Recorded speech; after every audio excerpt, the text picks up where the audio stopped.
Bueno, vamos a hablar sobre cómo le está yendo a México con este famoso nearshoring, con esta famosa relocalización, cómo le fue al país en la captación de nuevas empresas, cuáles son las principales ventajas, digamos, que apuntalaron a la economía mexicana para atraer nuevas inversiones y qué tanto aprovechamos este fenómeno mundial de la relocalización, del acercamiento de las cadenas productivas, del fortalecimiento de las cadenas de proveeduría, de atraer, digamos, a los sectores económicos más importantes que impulsan a la gran industria nacional. Vamos a hablar con Alberto Quiroz, gerente de la Unidad de Energía de la Casa de Análisis Económico y Político Integralia, para entender, ¿no?, una radiografía de los números, de los resultados, de los alcances que México ha tenido hasta el momento en temas de relocalización. Alberto, me da mucho gusto saludarte. Bienvenido al Bajío Mexicano en Así las Cosas en el Bajío. Gracias por atender la llamada en W Radio. Buenas tardes. Buenas tardes, Héctor. Muchas gracias por la invitación. Gracias, Alberto. Bueno, a ver, echemos un vistazo, ¿no? Hagamos un corte de caja, digamos, para entender qué tanto México ha logrado posicionarse, aprovechar todo su potencial, porque lo tiene en muchos sectores, para atraer nuevas inversiones. ¿Cómo nos está yendo con la relocalización, con la captación de nuevas inversiones, tanto mexicanas como extranjeras, Alberto? Lo primero que te podría decir es que el fenómeno del nearshoring continúa en México. Siguen llegando inversiones de empresas para expandir la capacidad de manufactura del país, pero es importante destacar que es en una proporción mucho menor de lo que observamos en el 2023, cuando el término estaba mucho más de moda. Aproximadamente en el 2025, en el análisis que llevamos realizado en el periodo de enero a octubre, hay un 41% menos de inversiones de las que vimos en el 2023.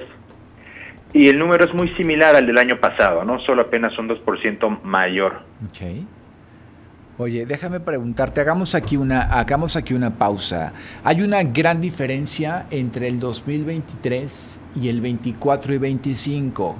¿Qué pasó? ¿Qué pasó, Alberto? Es el mismo país, digamos, incluso es la misma corriente de gobierno, inclusive, ¿no? Ya hoy gobierna otro presidente, una presidenta, pero al final, digamos, la política económica viene a ser más o menos parecida. ¿Qué le pasó al país del 2023 al 24 al 25, en donde ha habido una reducción importante, una caída importante en la llegada de empresas? Tú hablas de que en este año se han registrado 102 anuncios de inversión ligados al nearshoring, apenas el 2% arriba del año pasado, pero el 40% abajo del año 2023. ¿Qué pasó de un año a otro en este país para que se marque esta diferencia tan profunda? Bueno, creo que lo que pasó fue la incertidumbre. Okay. En general, el 2024 fue un año de mucha incertidumbre, no solo en México, sino a nivel mundial. En muchos países tuvieron elecciones presidenciales, y ese suceso pues introduce mucha incertidumbre para los inversionistas, ¿no? Y también el caso específico de Estados Unidos, ¿no? La campaña que hizo el ahora presidente Donald Trump pues consistió mucho en proponer esta nueva política comercial, pues que causó muchas disrupciones en lo que hemos visto de los flujos de comercio entre países, y eso yo creo que es el elemento central que provocó esta incertidumbre, que si bien a veces se habla, ¿no?, de que ciertos gobiernos pueden espantar inversiones o ciertas políticas, creo que más que ver inversiones que se ahuyenten, lo que hemos visto es que más bien muchos proyectos han estado en pausa. Okay. Hasta que se resuelva la incertidumbre, puesto que todavía los aranceles que se han impuesto pues no son definitivos, no están sujetos a revisiones, y estas pausas que han prolongado esta incertidumbre hasta hoy en día. Okay. Oye, Alberto, ¿cómo están, ahora que hablas pues de cuál es la principal causa quizá que ha puesto en pausa muchas inversiones durante el año 2024-25 y que no ha permitido que México pueda sacar toda la potencia que tiene para atraer más empresas, para generar más empleo, para ingresar más dinero de inversión a nuestro país? ¿Cómo ves las regiones? Porque luego México además tiene mucha diversidad, es un solo país, pero no es lo mismo el México del norte, de Coahuila, de Sonora, de Chihuahua, de Nuevo León, que el México del Bajío, de Querétaro, de Guanajuato, de San Luis Potosí, de Aguascalientes, que el México del sur, de Chiapas, de Oaxaca, de Guerrero. A ver, en el tema de inversiones, de relocalización, estas 102 anuncios de los cuales hablas, por ejemplo, del 2025, ¿cómo están distribuidos regionalmente hablando? ¿Cómo está, digamos, el poderío dentro del país, el poderío de cada una de sus regiones, Alberto? Bueno, por regiones, en cuanto a los anuncios, hemos visto que sobre todo pues la región norte del país es la que tiene más anuncios.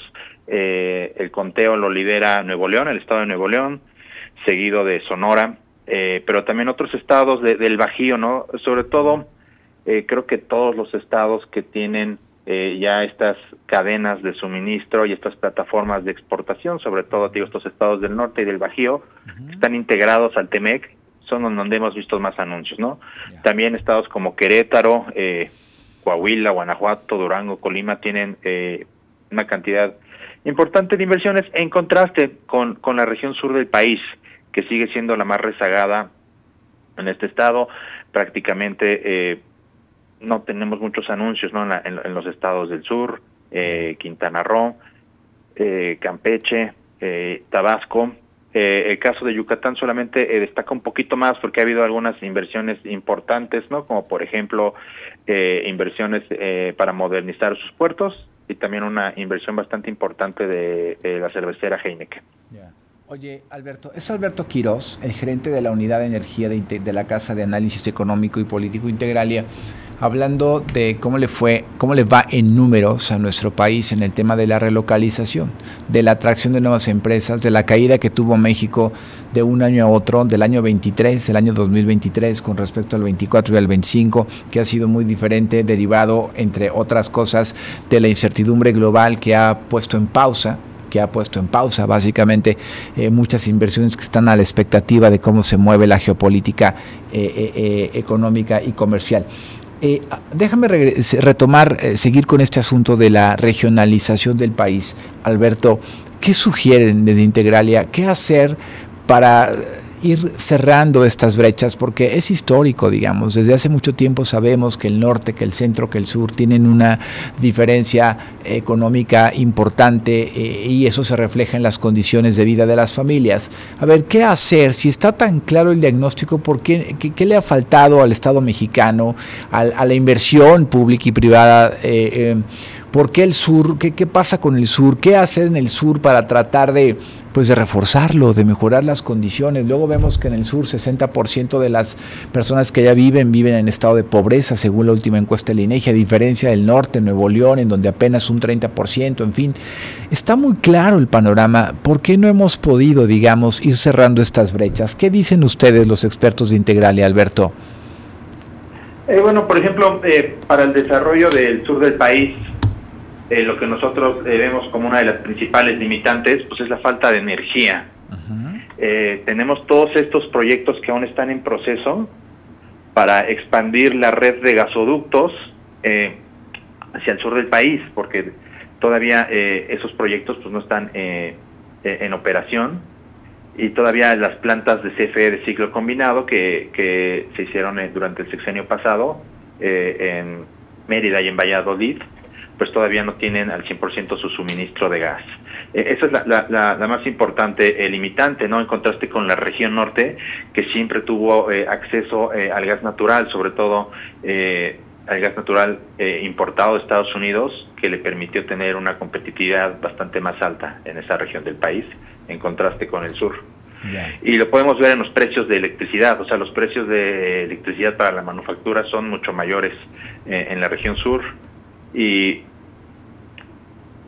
creo que esa es pues la principal limitante que impide que el sur se desarrolle en términos de industria y manufactura. Bien, una última idea, Alberto. Estamos hablando sobre el mapa del país en torno a la relocalización, al famoso nearshoring, a la atracción de inversiones mexicanas, pero sobre todo extranjeras, ¿no? De crecimiento económico, de más empleo, en fin.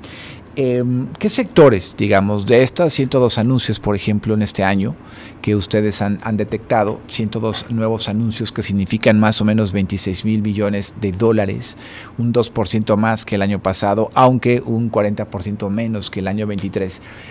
¿Sobre qué sectores van? ¿Cuáles son, digamos, los sectores económicos que más están apuntalando la relocalización, el nearshoring aquí en nuestro país, Alberto? Mira, los datos del 2025 han sido un poco distintos. Por ejemplo, si te hablo de conteo en general, lo que hemos visto de entre 2023 a 2025, el sector con mayor concentración de anuncios es el sector automotriz. Ajá. Ahora, si solamente nos concentramos en este año, en el 2025, obviamente los aranceles, sobre todo que se impusieron al sector automotriz, tuvieron un impacto sobre el número de anuncios, y lo que el sector el cual pues ha venido creciendo muchísimo es el sector de la tecnología. Sí. Específicamente estoy hablando de inversiones en centros de datos. Okay. Ha habido importantes proyectos de centros de datos, sobre todo algunos en Querétaro y otros en Nuevo León, que han pues elevado, ¿no?, el número de anuncios de este año, y también algunos otros sectores, ¿no?, como energía, cervecera, han desplazado al sector automotriz en los anuncios durante este año. Y pues recordar que pues tradicionalmente el sector que capta mayor inversión en el país siempre ha sido el de fabricación de equipo de transporte, y hemos visto un cambio, ¿no?, una disrupción en cuanto a las tendencias que hemos observado anteriormente. Pero también me gustaría rescatar un dato positivo, que creo que no se refleja mucho en la cantidad de anuncios, porque paralelamente, o sea, estos anuncios pueden darse o no darse, ¿no? Como el anuncio de Tesla que se anunció y al final esa fábrica, claro, pues nunca vio la luz. También llevamos paralelamente un conteo de inauguraciones, y aquí vemos un comportamiento opuesto. Aquí en 2025 ha sido el año récord de inauguraciones, es decir, estamos viendo la materialización de algunos de los anuncios que se hicieron en el pasado. Okay. Entonces, este 2025 tenemos una cantidad bastante superior a la de a la del 2023, por ejemplo. Estamos 153% arriba, con 7,840 millones de dólares en proyectos ya inaugurados. Oye, pues que ese es un buen dato, ¿no? Finalmente es un buen dato. Hay que ver también esa parte. 2025, el año con más cortes de listón, con más inauguraciones de nuevas empresas, de nuevas inversiones que le generan al país derrama económica, que le generan desde luego empleo, competitividad, etcétera. Alberto, ¿dónde podemos consultar esta información que produce Integralia? Bueno, en nuestras redes sociales de Integralia, tanto en X como en LinkedIn, se puede consultar este pequeño reporte que elaboramos. Bueno, pues ahí está el trabajo que hacen, muy técnico, muy económico, muy de estadística, de datos, muy confiable. Eso quiere decir que produce la Casa Integralia, una casa de análisis político-económico, hoy compartiendo con nosotros los resultados que ha tenido México en los últimos años en materia de nearshoring, de relocalización, de captación de inversiones, de nuevas inversiones. Han sido tiempos difíciles, tiempos de mucha incertidumbre, de mucha zozobra. Sin embargo, el país sigue manteniendo un ritmo de crecimiento importante que hay que valorar, que hay que reconocer y que hay que seguir trabajando en ello. Alberto, te agradezco mucho que hayas tomado mi llamada para W Radio, así las cosas en el Bajío, y seguimos hablando, si me lo permites. Buenas tardes.